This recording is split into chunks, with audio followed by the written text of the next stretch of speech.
안녕하십니까? 오늘은 지난 회에 이어 비과학적 양의학 제167회 양의학이 모르고 있거나 감추는 사실들 세 번째 시간인 자기치유력 개선 방법 제2회입니다. 건강 회복과 유지를 위해 가장 먼저 해야 할 일이 자해 행위를 멈추는 것이며 예방을 위한 양약은 대부분 즉시 끊을 수가 있으며 또 끊어야 합니다. 자기치유력의 위력은 상상을 초월하며 자기치유력을 개선하는 방법을 설명드립니다. 혹시라도 앞서서 설명한 양의학이 모르고 있거나 감추는 사실들 두 편을 보지 않았다면 그들을 먼저 보셔야 합니다. 이 동영상은 로커펠러와 카네기 등의 파발들이 100여 년 전에 동종요법과 현대 양의학의 뿌리인 대증요법의 둘로 나뉘어 있던 의학을 반인본주의적 석유화학산업과 대기업 위주의 독점적인 대증요법을 적극 지원하는 동시에 자연 친화적이고 인류의 자기치유력을 극대화시키려고 했던 동종요법을 돌팔이라고 부르는 프로파간다를 해서 파괴하고 현재 반인본적 우민 노예를 양산하면서 그들의 흑역사를 지웠다는 내용입니다. 꼭 보시고 많이 공유하시길 바랍니다. 파발의 손발인 너튜브가 아직도 이 동영상을 지우지 않았다는 것이 신기하면서도 한편으로는 또 이해가 갑니다. 제1회에서 설명드렸듯이 마크 트웨인이 사실은 소설보다 더 이상하다 라고 했듯이 일반인이 이런 동영상을 보면 설마 하고 사실과 진실을 말하는 자를 음모론자라고 치부하고 만다는 것을 너튜브는 알기 때문에 파발의 음모와 치부를 드러내는 것을 두려워하지 않습니다. 제1회에서 설명드렸듯이 양의학의 궁극적인 목표는 이익의 극대화이며 그 목표를 이루기 위해서 반인본적 행위를 거리낌 없이 지난 100여 년간 해왔습니다.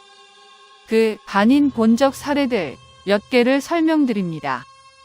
당뇨병의 경우 공복 시 혈당 기준이 1997년까지 140이었었는데 2003년부터 100으로 낮췄습니다.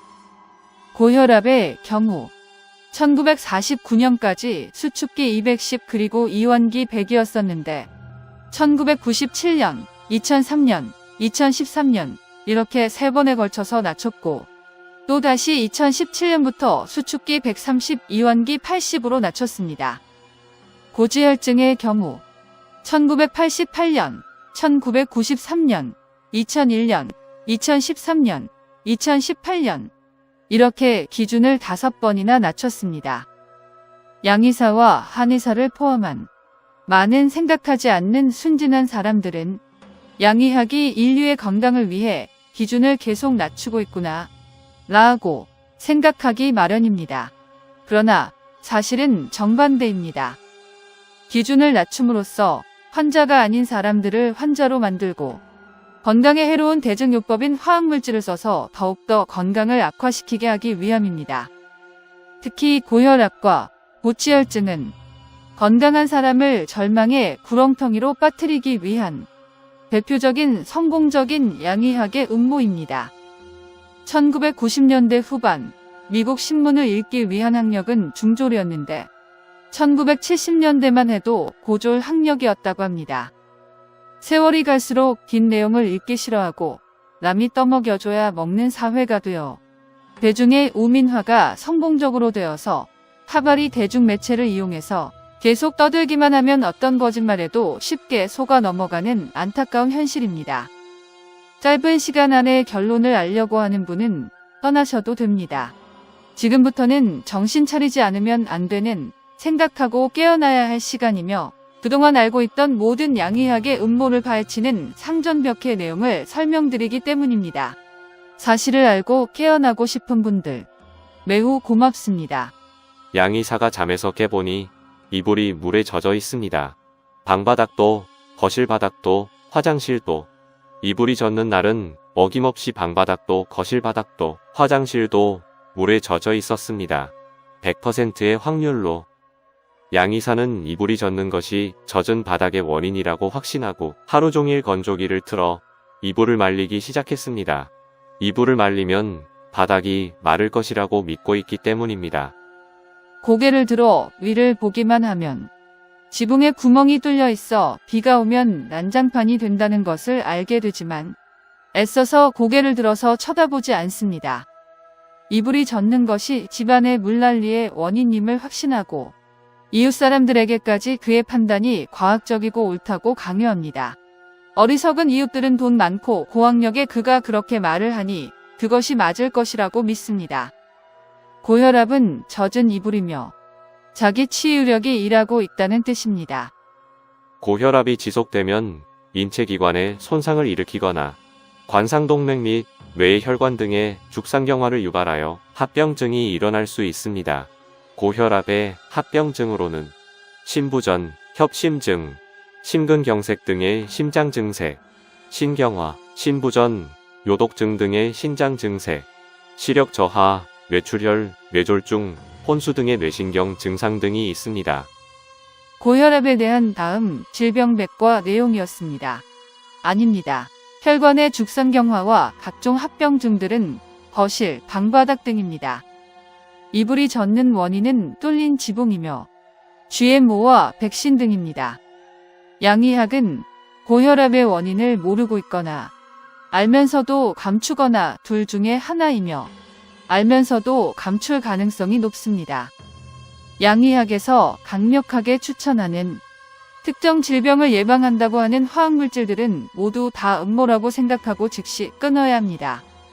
고지혈증은 동맥경화증의 주된 원인이 될 뿐 아니라 협심증, 심근경색, 뇌졸중처럼 무서운 질환도 일으킨다. 이 역시 고지혈증은 젖은 이불이며 동맥경화증, 협심증, 심근경색 등은 젖은 바닥들입니다. 골다공증은 양의학에게는 대표적인 불치병들 중에 하나입니다. 치료를 못하는 병을 예방한다는 것은 한마디로 말해 사기입니다. 골다공증 예방으로 양의학이 추천하는 알렌드로네이트 정의 부작용들은 알려진 것만 해도 50여 가지나 됩니다. 어떤 사람에게 어떤 부작용이 생길지, 얼마나 심하게 생길지 아무도 모릅니다. 골다공증의 원인은 GMO와 백신 등이며 신장이 건강하지 못해서 뼈가 칼슘을 잃게 되는 것이며 칼슘을 영양보충제나 음식으로서 많이 섭취하면 뼈가 튼튼해질 것으로 많은 사람들이 세뇌되어 왔는데 신장이 건강하지 않으면 칼슘이 뼈로 흡수되지 않으며 과다한 칼슘이 과유불급으로 인해 오히려 건강을 해치게 됩니다. 고혈압과 고지혈증을 치료한다는 화학물질은 언제든지 끊을 수 있고 또 즉시 끊어야 합니다. 양의사들도 이 설명을 들으면 즉시 화학물질을 끊습니다.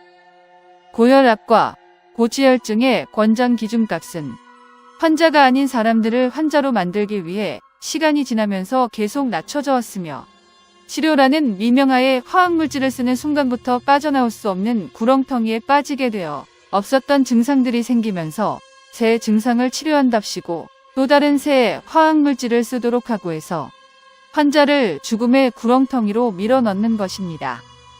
양의학은 예방이 가능한 것은 비과학적이라고 하는 거짓말로써 막아 예방이 불가능하도록 만들어 왔으며 치료를 한답시고 오히려 인류의 건강을 해치면서 반인 본적 악행을 저질러왔습니다.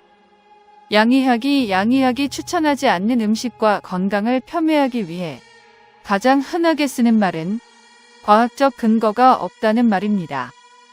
그들이 주장하는 과학적 근거라는 것도 통계에 불과한 것이며 그 통계도 자료 수집과 처리 과정에서 얼마든지 입맛에 맞게 조정할 수 있으며 그렇게 조작된 통계도 왜 그런 결과가 나올 수밖에 없는지에 대한 과학적인 설명은 전혀 없습니다. 이를테면 생강에게 어떤 치료 효과가 있다고 할 때 그것이 양의학의 번영에 조금이라도 방해가 된다면 생강이 어떤 효과가 있다는 것에 대한 과학적인 근거가 없다는 말로 폄훼합니다. 과학적인 근거가 없다는 것 자체가 생강이 어떤 효과가 없다는 것을 증명하지 않음에도 불구하고 그 말을 함으로써 대중매체나 일반인들은 생강에 그런 효과가 없다고 믿게 되는 것입니다. 양의학이 고집하는 과학적인 효과를 말할 때 사용되는 방법이 이중맹검입니다. 이 이중맹검에도 큰 오류가 있다는 것을 설명하는 내용은 이곳을 참고하시기 바랍니다. 마지막으로 각종 뇌신경 질환에 대한 모든 화학물질들은 간에 치명적인 손상을 가하며 사람을 좀비로 만들기 위험에 불과하며 양이하게 항암제를 제외한 모든 화학물질 중에 가장 해로운 화학물질입니다. 애초부터 쓰지 않아야 할 것이며 건강한 식생활을 하면서 천천히 시간을 두고 줄여나가야 합니다. 결론적으로 말씀드리자면 모든 양이하게 화학물질들은 대증요법이기 때문에 가능한 한 즉시 끊어야 합니다. 양의사들은 신이 아니며 그들은 제약회사의 말을 전하는 스피커에 불과합니다. 제약회사가 그들에게 하는 말에 옳고 그름을 분별할 수 있는 생각할 수 있는 능력을 상실한 자들이며 옳고 그름을 확인할 수 있는 능력이 없습니다. 다음 시간은 항암제에 관해 설명드립니다. 끝까지 시청해 주셔서 고맙습니다. 건강과 행복을 바랍니다. 안녕히 계십시오.